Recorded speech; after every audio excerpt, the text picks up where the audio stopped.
Mamaya nakadakdang pabalikin sa Pilipinas si Alice Guo ayon sa source ng GMA Integrated News. Isang araw yan matapos siya mahuli ng Indonesian police sa Tangerang, Indonesia. Mayo nang huling makita si Alice Guo ng publiko sa pagdinig ng Senado at napag-alamang nakalabas na pala siya ng bansa noong Hulyo. Live mula sa Indonesia, may unang balita si John Consulta. John, kumusta na ang sitwasyon ngayon dyan? Yes, Igan, Susan at Maris, no? Sa mga oras na to 5:29 ng umaga dito sa Indonesia, no? Jakarta, Indonesia. Pero alam nyo ba na kanina nga pasado alas 11 ng gabi dito sa Indonesia, pasado alas 12 naman ng madaling araw dyan sa Pilipinas, lumapag sa Jakarta, Indonesia ang DOJ team na binubuo ng BI at NBI officials na galing dyan sa Pilipinas. Sinalubong ng ilang Indonesian counterparts ang mga opisyal at tauhan ng BI at NBI na pinangungunahan ni NBI Assistant Director Lito Magno. Pakay ng grupo na sunduin si Mayor Alice Guo matapos siyang mahuli ng Indonesian Police sa isang apartment o townhouse sa Tangerang City na 33 kilometers ang layo mula rito sa Jakarta.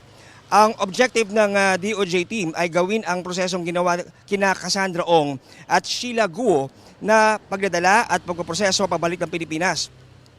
Pero bukod sa DOJ team ay nakakuha tayo ng confirmation na dumating din dito sa Indonesia si DILG Secretary Benhur Abalos at PNP Chief Police General Romel Marbil. Sa ating impormasyong nakuha, nakikipag-ugnayan na ang grupo ni Secretary Abalos at General Marbil sa mga opisyal dito sa Indonesia para makita si dismissed Banban Mayor Alice Guo. Sa ating impormasyong nakuha din ay nakatakda ng dalhin pabalik ng Pilipinas si Mayor Alice Guo ng grupo ng PNP ngayong hapon.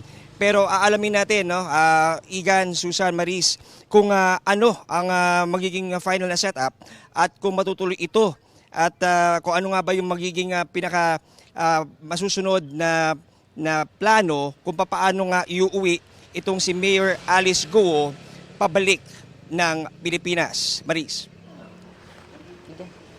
Sa ngayon, John, ano ng procedure ang dinaanan ni Guo at ano pa mga susunod? Yung palit ulo, ano nang update doon?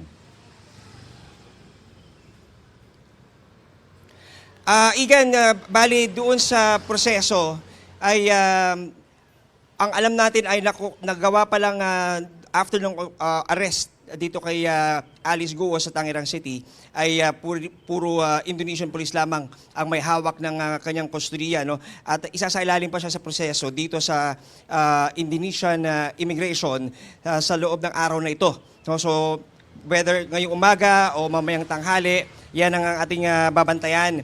Pero doon naman sa pinaka-impormasyon doon sa palit ulo, actually lumabas yan, Igan, dito sa mga news outlets dito sa Indonesia na kapalit daw nitong paghuli kina Mayor Alice Guo at kanyang mga kasamahan ay itong pagpapalit naman daw ng pagpabalik sa kanila nitong isang banyaga na nahuli ng ating BI. Sa ngayon, Igan, wala pa tayong confirmation na nakukuha mula sa ating mga opisyal.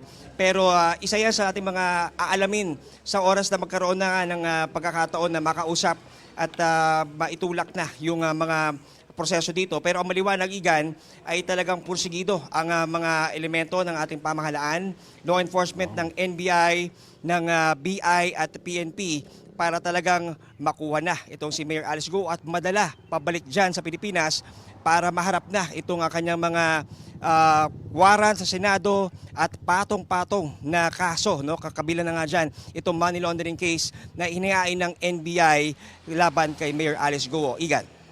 Maraming salamat, John Consulta, live mula sa Indonesia.